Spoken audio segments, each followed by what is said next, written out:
आए दिन वहाँ पे मासूमों की जान ली जा रही है और देखा जा रहा है। आज तो सुबह से जो न्यूज़ चलाई जा रही है सोशल मीडिया के माध्यम से दिखाई जा रही है और वो नेशनल टेलीविज़न वाले भी उसको दिखाई रहे हैं। तो ये घोर निंदा करने का विषय है। ये महिलाओं को पूजने वाला देश है। जिस देश में महिलाओं को पूजा जाता है उस देश में क्या हो रहा है? ये तो मनुस्मृति के तरफ जाने वाला ये कदम दिखाई दे रहा है और सरकार उसके ऊपर एक्शन नहीं लेते हुए दिख रही है। और उससे भी बड़ी बात ये है कि राष्ट्रपति आदिवासी होने के बावजूद में आदिवासी समुदाय के साथ में इतनी बड़ी गंभीर घटना हो रही है। इस गंभीर घटना का राष्ट्रीय आदिवासी एकता परिषद जाहिर विरोध करता है, निषेध करता है और जो आरोपी है उसको सख्त से सख्त सज़ा हो जाए, इसके लिए सरकार को निवेदन और ज्ञापन भी देंगी। सर, मैं आपसे पूछता हूं कि सरकार तो एक तरफ कह रही है कि जो 9 साल बेमिसाल ये नारा लेके चल रही है, तो क्या इस तरह का जो मंजर हो रहा है यही बेमिसाल है? सर, वर्तमान में देश के हालात बहुत ख़राब है और जो देखा जा रहा है वो भी आज की जो न्यूज़ देखी गई वो इतनी लज्जास्पद है और इतनी घृणास्पद है कि हमारे देश के जितने भी मंत्री हैं, देश की जो सरकार है, उनके लिए तो एक बोलने लायक भी शब्द नहीं है। साथियों, आज मैं आपका स्वागत नहीं करूंगा। जिस तरह से इस देश में परिस्थितियां बनी हुई है, ऐसा लगता है कि इस देश में जो जातिवाद है, जो प्रांतवाद है, ये बड़े पैमाने पर में दिखाई दे रहा है। जिस तरह से उन महिलाओं के साथ में मणिपुर में बर्बरता की गई और उस घटना को दिखाकर जो मीडिया है, जो मनुवादी मीडिया है, जो ब्राह्मणवादी मीडिया है, वो बड़े पैमाने पर मज़े लेते हुए दिखाई देता है।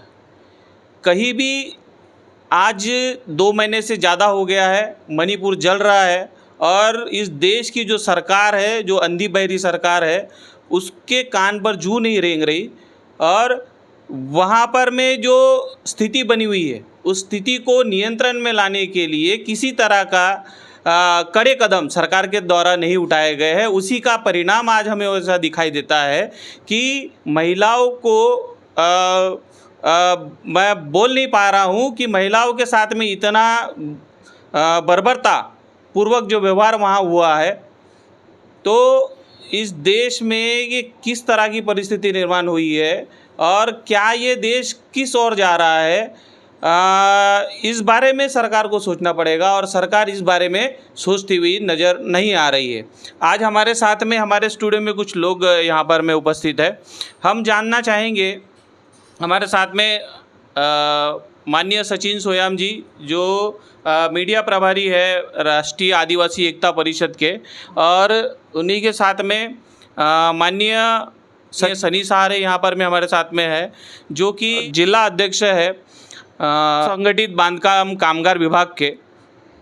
सर, सबसे पहले तो मैं आपसे ये पूछना चाहूँगा, ये जो मणिपुर में इस तरह का जो मामला हुआ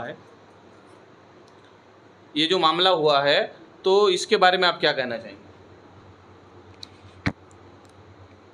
मणिपुर में पिछले 43 दिनों से हिंसा हो रही है और वो रुकने का नाम नहीं दे रही है और दिखाई दे रहा है कि सरकार उस हिंसा का कहीं ना कहीं तो अंदरूनी समर्थन कर रही है, क्योंकि सरकार कड़ा एक्शन लेते हुए दिखाई नहीं दे रही है। अगर सरकार कड़ा एक्शन लेती थी तो 43 दिनों से वहाँ की हालत सुधर जाती थी। और आए दिन वहाँ पे मासूमों की जान ली जा रही है और देखा जा रहा है। आज तो सुबह से जो न्यूज़ चलाई जा रही है सोशल मीडिया के माध्यम से दिखाई जा रही है और वो नेशनल टेलीविज़न वाले भी उसको दिखाई रहे हैं। तो ये घोर निंदा करने का विषय है। ये महिलाओं को पूजने वाला देश है। जिस देश में महिलाओं को पूजा जाता है उस देश में क्या हो रहा है? ये तो मनुस्मृति के तरफ जाने वाला ये कदम दिखाई दे रहा है और सरकार उसके ऊपर एक्शन नहीं लेते हुए दिख रही है। और उससे भी बड़ी बात ये है कि राष्ट्रपति आदिवासी होने के बावजूद में आदिवासी समुदाय के साथ में इतनी बड़ी गंभीर घटना हो रही है। इस गंभीर घटना का राष्ट्रीय आदिवासी एकता परिषद जाहिर विरोध करता है, निषेध करता है और जो आरोपी है उसको सख्त से सख्त सज़ा हो जाए, इसके लिए सरकार को निवेदन और ज्ञापन भी देंगी। सर, मीडिया में बार बार दिखाया जा रहा है कि एक आरोपी को पकड़ा गया, तो जो वीडियो वायरल हुए हैं वहाँ तो ऐसा नज़र नहीं आ रहा है कि एक आरोपी ही था। वहाँ पर में तो सैकड़ों की संख्या में लोग दिखाई दे रहे हैं। तो किस तरह की कार्रवाई होनी चाहिए? सबसे पहले तो वो जो वीडियो वायरल हो रहा है उससे बहुत खौफनाक मंजर दिख रहा है कि आने वाले समय में क्या होगा। बहुत गंभीर समस्या है भारत की। एक समय याद आता है कि बाबरी मस्जिद विवाद के समय में जो घटना हुई थी, क्या शायद 2024 का चुनाव जीतने के लिए सरकार ये कर रही है? ये गंभीर बात सोचने वाली है कि अभी 42 दिन हो गए हैं, सरकार के पास सब यंत्रणा है, मिलिट्री है, राखीव पुलिस दल है, सब यंत्रणा है, तो सरकार उसको कंट्रोल क्यों नहीं कर रही है? अपनी मिलिट्री वहाँ भेजकर वो रोक सकती है, रिजर्व पुलिस भेजकर रोक सकती है। और वर्तमान में भारत में राष्ट्रपति यह आदिवासी है और मणिपुर आदिवासी बहुल इलाका है, तो राष्ट्रपति वहाँ अपना हस्तक्षेप कर सकता है, राष्ट्रपति शासन लगा सकता है, सब यंत्रणा अपने हाथ में ले सकती है, फिर भी नहीं ले रहे। ये सोचने वाली बात है। इतनी गंभीर बात ऐसे कैसे हो रहा है, ये तो लोगों ने भी सोचना चाहिए। क्या लगता है आपको इस सब के पीछे में क्या षड्यंत्र होगा? मुझे ऐसा लगता है कि वर्तमान सरकार जो है, इनके पास 2024 का चुनाव जीतने के लिए कोई एजेंडा नहीं है और वो कुछ ऐसा करना चाहती है जिसके वजह से वो जीत पाए। इसीलिए मुझे ऐसा लगता है कि वो धार्मिक विवाद, जाति विवाद निर्माण करके भारत में दहशत निर्माण करके जीतना चाहती है। वर्तमान में हम देख रहे हैं कि ईवीएम का मुद्दा बहुत गहरा रहा है और हमने सोशल मीडिया के माध्यम से देखा है कि माननीय वामन मेश्राम साहब ये ईवीएम का घोटाला लेकर चल रहे हैं। वो कह रहे हैं कि ईवीएम मशीन चोर है और चुनाव आयोग चोरों का सरदार है, फिर भी एफआईआर नहीं की जा रही है। इसका मतलब कहीं ना कहीं इतनी बड़ी गड़बड़ है, फिर भी ये सरकार टस से मस नहीं हो रही है और चुनाव आयोग इतना मजबूत होकर भी उसके ऊपर कोई कार्रवाई नहीं कर रहा है। तो ऐसा देखा जा रहा है कि 2024 का चुनाव जीतना है, यह मुद्दा मुझे दिख रहा है। क्या लगता है सर आपको, पिछले 9 साल में यूसीसी की बात नहीं हुई और अभी यूसीसी की बात जब से छिड़ी हुई है तभी से कभी इस तरह का जो अभी मंजर जो नज़र आ रहा है, ये जो विभत्स घटना हुई है, इस तरह की घटना भी हो रही है, क्या कहना चाहेंगे आप? सरकार जो है प्राइवेटाइजेशन बड़े ज़ोरों से कर रही है और प्राइवेटाइजेशन करने के लिए आदिवासी जी की ज़मीन चाहिए। अगर आदिवासी की ज़मीन अगर चाहिए तो आदिवासी को वहाँ से बेदखल करना पड़ेगा। बेदखल तो ऐसे नहीं कर सकते क्योंकि संविधान ने अलग से संविधान आदिवासी को दिया है, तो अनुसूची 5 और अनुसूची 6, इसमें आदिवासी की ज़मीन गैर आदिवासी नहीं ले सकता। अब ऐसे में संविधान, आदिवासी का संविधान अलग है, तो उनको बेदखल करना सरकार के लिए एक कठोर कदम हो रहा है। एक तरफ मोहन भागवत जी का स्टेटमेंट आ रहा है, हम भी आदिवासी के वंशज है। अगर वो ऐसा कहते हैं तो क्या इस प्रकार से बर्बरता आदिवासी के समुदाय के साथ में होना चाहिए, फिर भी हो रही है। इसका मतलब इसके पीछे कुछ और षड्यंत्र है। आदिवासी को जल जमीन जंगल से बेदखल करना, यही एक मकसद है। और वहाँ का मणिपुर का अगर देखा जाए, वहाँ की हिंसे के पीछे का क्या है, एक तो मैतेई समाज है जो कि आदिवासी नहीं है, दूसरा समाज कुकी है। और कुकी मैतेई समाज को ज़बरदस्ती आदिवासी की ज़मीन में घुसाया जा रहा है उनको, और उनके माध्यम से दंगा फसाद करवाया जा रहा है। अगर ऐसा नहीं है तो सरकार उस पर कंट्रोल कर सकती थी, लेकिन अभी तक उस पर कंट्रोल नहीं किया गया सरकार के माध्यम से। इसका मतलब कहीं ना कहीं सरकार इसको पीछे से समर्थन करने का काम कर रही है, ऐसा लग रहा है।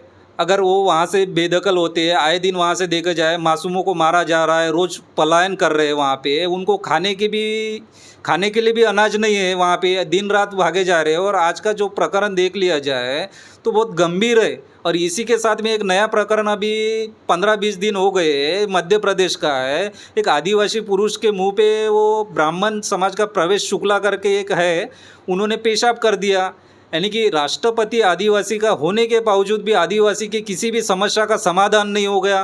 देखा जाए तो समस्या बरकरार है और बढ़ी हुई है, क्योंकि राष्ट्रपति अगर आदिवासी का बनाया तो राष्ट्रपति आदिवासी का बनने के बाद में आदिवासी की समस्या नहीं होना चाहिए था, आदिवासी के हित में सारे फैसला आने चाहिए थे। लेकिन दिन ब दिन अगर देखा जाए तो आदिवासी के साथ में रोज़ अन्याय अत्याचार हो रहा है।